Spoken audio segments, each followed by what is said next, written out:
Thank you, Tim. And now for our next question. Hi Tim, my name is Adam Rotherow and I'm from Cascallen High School. My question is, which has been your favourite experiment and why?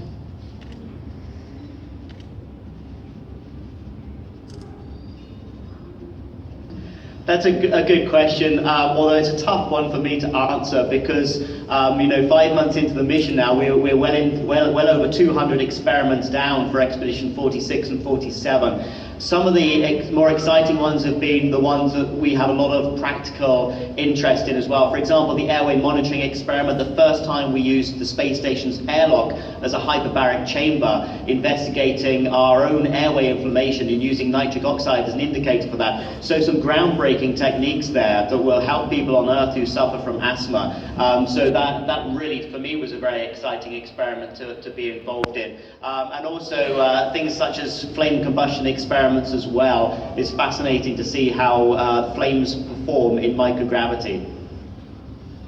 Tim, just before launch, there was a great shout out for you from Mellor Primary School here in Leicester, just down the road. And so the next question is from one of their students.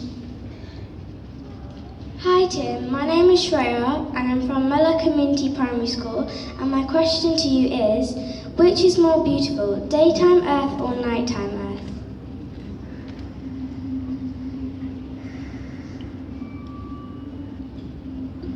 Hi Freya, got another difficult question to answer because they're both stunning.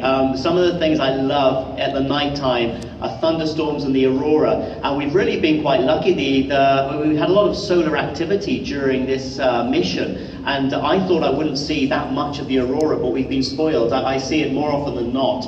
And also the aurora australis, which is beautiful and just as powerful and as stunning as the aurora borealis.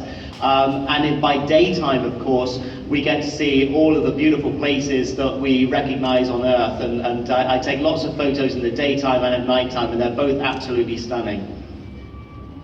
Thank you, and we have another student question. Hello Tim, my name is Asia from Mellor Community Primary School, and my question for you is, what exercises do you do to keep fit in space?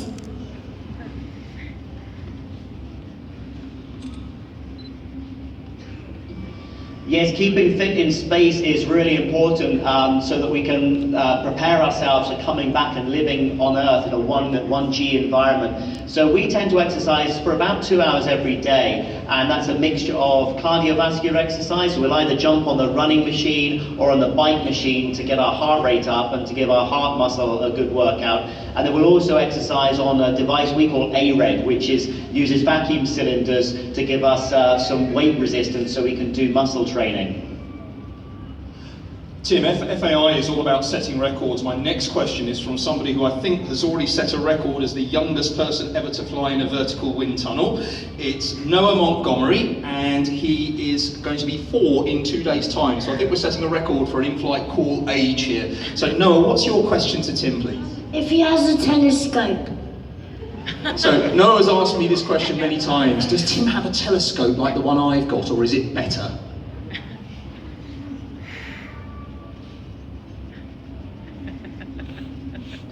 No, that's a great question. I think you're obviously well on the way to being a great adventurer and explorer and astronaut with your wind tunnel achievements. In terms of a telescope in space, we don't have a telescope, but we do have several pairs of binoculars which are stabilized so that we can use them for some astronomy as well as looking at the Earth. And some of our cameras have some really large lenses on them, and so we can kind of see down to a very fine detail. We can almost see something as small as your house or your garden through those camera lenses. So no telescopes, but plenty of optics to help us look at the stars and to look at Earth.